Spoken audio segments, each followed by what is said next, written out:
Guys, welcome to be banker. स्वागत है आपका आज की क्लास में। आज की वीडियो में मैं हूं प्रीति मैम और आज मैं लेकर के आ गई हूं आपके लिए एक और नई जबरदस्त वाली क्लास। क्या होने वाली है भाई आज की क्लास? तो आज बेसिक्स इंग्लिश की सीरीज में सीखेंगे हैव, हैज और हैड के प्रयोग तथा अंतर जानेंगे इनमें कि क्या फर्क होता है, क्यों बच्चों को इतनी कंफ्यूजन होती है। मैंने बहुत सारे बच्चों को देखा है कि हैव, हैज, हैड में ना बड़े कंफ्यूज रहते हैं, हमेशा कंफ्यूज रहते हैं। क्या कंफ्यूजन होती है भाई? कि कब कहाँ इस्तेमाल करें, कहाँ हैज इस्तेमाल होगा, कहाँ हैव इस्तेमाल होगा, कहाँ हैड इस्तेमाल होगा। बड़ा कंफ्यूजन रहता है बच्चों को। तो आज की इस क्लास में होंगे दूर ये सारे के सारे कंफ्यूजन। जी हाँ, आज के बाद, इस क्लास के बाद आपको कभी कंफ्यूजन नहीं होगी कि कहाँ आपने हैड यूज करना है, कहाँ हैव यूज करना है, कहाँ हैज यूज करना है। आज जानेंगे सारे इनके मतलब, उनका अंतर और रूल्स क्या हैं इनको इस्तेमाल करने के, ये सब कुछ। तो चलिए शुरू करते हैं आज की क्लास। उसके पहले अगर चैनल पर नए हैं, पहली बार इस क्लास को देख रहे हैं, तो जल्दी से कर लीजिए चैनल को सब्सक्राइब करते वक्त बेल आइकॉन दबाना बिल्कुल मत भूलिएगा, ताकि जब भी हमारी कोई नई क्लास आए सबसे पहले आपको पता लग जाए। आप सीधे सीधे हमसे जुड़ सकते हैं इस व्हाट्सएप नंबर के जरिए हमारी बुक्स, हमारी ई बुक्स, हमारी पेड कोर्सेज के बारे में जानने के लिए, और ये वाली क्लास, इसके जैसी ढेरों क्लास डायरेक्टली अपने मोबाइल तक पाने के लिए आप कर सकते हैं हमें किसी भी सोशल मीडिया साइट्स पर फॉलो। तो चलिए शुरू करें आज की क्लास। तो सबसे पहले मैं बता दूं, आपके सामने चार्ट आपको एक दिख रहा है जिसमें आपको दिख रहा है हैव, हैज और हैड।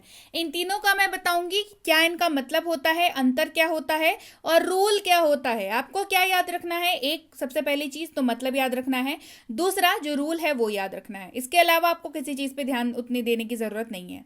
मैं बता दूं, हैव का जो मतलब होता है वो इस्तेमाल होता है रखना या पास होना के रूप में इस्तेमाल होता है। कैसे इस्तेमाल होता है?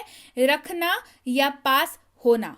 दूसरी बात, हैव जो है वो एक हेल्पिंग वर्ब है, ठीक है, यानी कि सहायक क्रिया है। रूल क्या है? हमेशा याद रखिए, हैव का इस्तेमाल आई, यू, वी और दे के साथ होगा। अब हैज को देखते हैं। हैज का मतलब रखना या पास होना, ये भी हेल्पिंग वर्ब यानी कि सहायक क्रिया के रूप में काम करता है। तो फिर फर्क क्या है दोनों में? हैव में क्या फर्क है और हैज में क्या फर्क है? तो भाई समझने वाली बात है, रूल में फर्क आ जाता है, यानी कि जिनके साथ ये इस्तेमाल होंगे उनमें फर्क आ जाता है। यानी कि हैज का इस्तेमाल ही, शी, इट और किसी भी नाम के साथ होगा। गांठ बांध लीजिए इस चीज को कि हैव का इस्तेमाल आई, यू, वी, दे के साथ करेंगे। हैज का इस्तेमाल ही, शी, इट और किसी भी नाम के साथ आप कर सकते हैं। क्लियर हो गया? हैव और हैज क्लियर हो गया। अब चलिए बात करते हैं हैड की। हैड का मतलब होता है रखना या पास होना, यह भी इस्तेमाल होता है हेल्पिंग वर्ब के रूप में। तो फिर फर्क क्या है? हैड का मतलब रखना या पास होना पास्ट में होगा, यानी कि भूतकाल के बारे में जब बात करें तब हैड का इस्तेमाल करेंगे रखना या पास होना के आशय में। और हेल्पिंग वर्ब का तो ये है ही रूप, ये हेल्पिंग वर्ब के रूप में ही इस्तेमाल होता है। और रूल, इसका रूल सबसे आसान है। ये कोई जो है वो मतलब ये नहीं करता, डिफरेंशिएट नहीं करता, ये कोई जो है लोगों में भेदभाव नहीं करता, ये सब के साथ इस्तेमाल होता है, ठीक है। I, you, we, they, he, she, it और किसी भी नाम के साथ, ये सब के साथ इस्तेमाल होता है। आ गई समझ? हैव, हैज, हैड तीनों में क्या फर्क होता है, क्या इस्तेमाल करते हैं। चलिए अब इसके ऊपर बेस्ड एग्जाम्पल्स देखेंगे तो और बेहतर तरीके से हमें समझ आएगा। आप चाहें तो स्क्रीन की फोटो लेकर के रख सकते हैं ताकि आपको हमेशा याद रखने में या क्विक रिवीजन में इसकी सहूलियत मिले, ठीक है। चलिए सबसे पहले देखेंगे हैव पर आधारित वाक्य। क्या बताया? आई, यू, वी, दे के साथ इस्तेमाल होगा हैव का, और मतलब होता है रखना या पास होना या हेल्पिंग वर्ब के रूप में ये इस्तेमाल होता है। आई हैव अ बुक, मेरे पास एक किताब है, मेरे पास एक किताब है। I have a book. Have fun यानी कि मजे करो, have fun. I have a pen, मेरे पास एक कलम है। आई हैव अ पेन, मेरे पास एक कलम है। क्या बताया? आई, यू, वी, दे के साथ ना। अब देखिए, दे हैव अ बुक, उनके पास एक किताब है, they have a book. Have you eaten, क्या तुमने खा लिया? हैव यू ईटन, क्या तुमने खा लिया है? यू हैव ईटन, आप खा चुके हैं। You have eaten. I have a cold now, अभी मुझे जुकाम है। I have a cold now. We have eaten, हम लोग खा चुके हैं। We have eaten. They have eaten, वे लोग खा चुके हैं। They have eaten. I have many books, मेरे पास कई किताबें हैं। I have many books. बढ़ते हैं आगे, अब देखते हैं हैज पर आधारित वाक्य। क्या बताया था? ही, शी, इट और नाम के साथ इस्तेमाल होगा और मतलब रखना या पास होना और हेल्पिंग वर्ब के रूप में इस्तेमाल होता है। ही हैज अ बुक, उसके पास एक किताब है। He has a book. She has a book, उसके पास एक किताब है। तो फर्क क्या है दोनों में?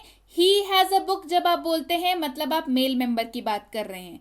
शी हैज अ बुक जब आप बोलते हैं तब आप फीमेल की बात कर रहे हैं। क्लियर हो गई बात? चलिए बढ़े आगे। ही हैज नॉट कम येट, क्या है वाक्य?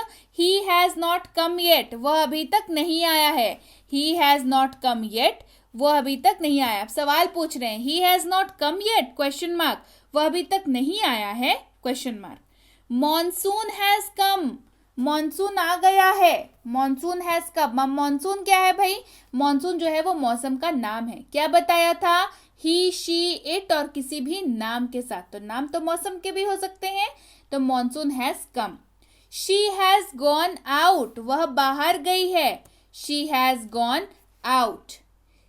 हैज ही फेल्ड अगेन, क्या वह फिर से फेल हो गया है? हैज ही फेल्ड अगेन, क्या वह फिर से फेल हो गया है? ही हैज ईटन, वह खा चुका है। He has eaten. She has eaten, वह खा चुकी है। क्यों खा चुकी है? क्योंकि यहाँ पे शी का इस्तेमाल हो रहा है। शी हैज ईटन, वह खा चुकी है।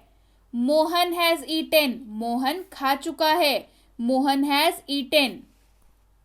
He has a nice smile, उसकी मुस्कान अच्छी है। He has a nice smile. बढ़ते हैं आगे, अब हैड का इस्तेमाल देखते हैं।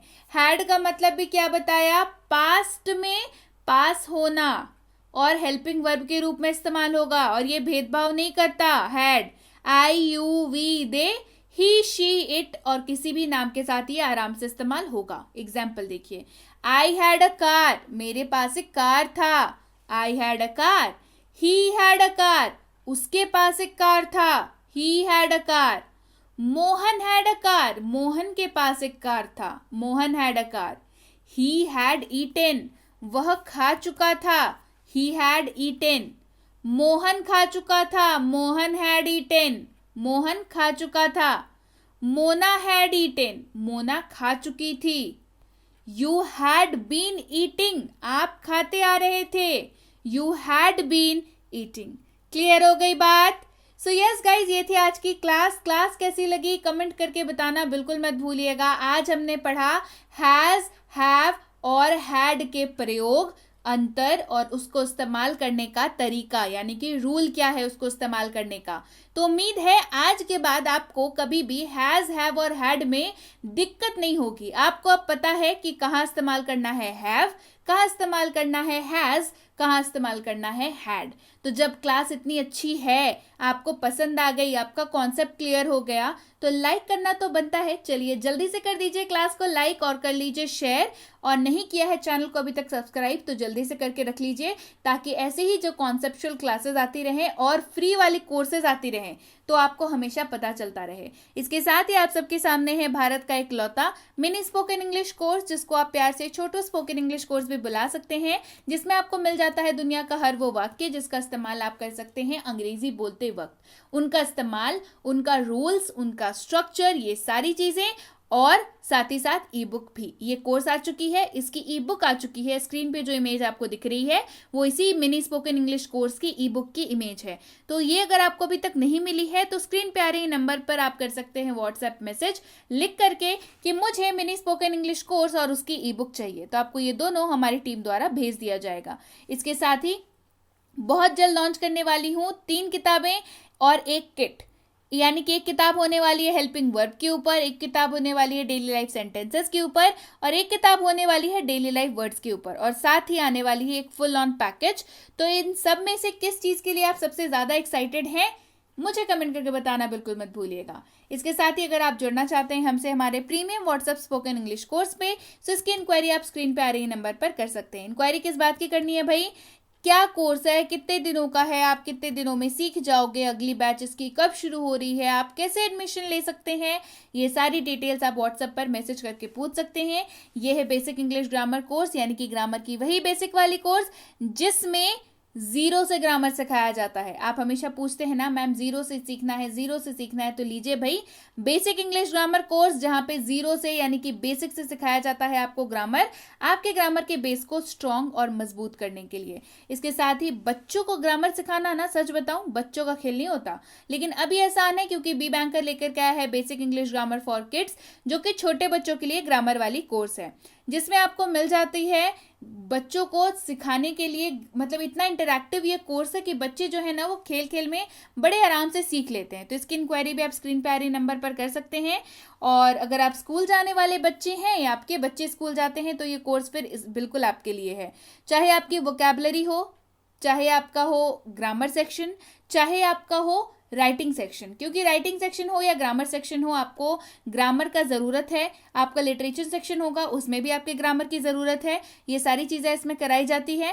तो इसकी इंक्वायरी भी आप इस नंबर पर कर सकते हैं। और अगर आप वाकई एक सीरियस एस्पिरेंट है जो ऐसे किसी भी कॉम्पिटिटिव एग्जाम की तैयारी कर रहे हो जिसमें अंग्रेजी पूछी जाती है, तो फिर ये कोर्स बिल्कुल आपके लिए है। चाहे आपकी वोकैबुलरी हो, चाहे आपकी आरसी हो, चाहे आपका ग्रामर हो बेसिक से एडवांस तक, चाहे हो आपके लेटेस्ट पैटर्न के क्वेश्चंस, ये सारी चीज़ें कराई जाती हैं। तो इसकी इंक्वायरी भी आप स्क्रीन पे आ रही नंबर पर कर सकते हैं। इंक्वायरी करते वक्त ध्यान रखेंगे कोर्स का नाम लिख करके इंक्वायरी भेजें, ताकि हमारे प्रतिनिधि अब तक सही समय पर सही जानकारी पहुंचा पाए। जानकारी मिलने में फिर भी 12 से 48 घंटों का वक्त लग जाता है, तो कृपया प्रतीक्षा करें। और अगर मैसेज कर दिया है बिल्कुल निश्चिंत हो जाएं, आपको रिप्लाई जरूर मिलेगा। क्लियर?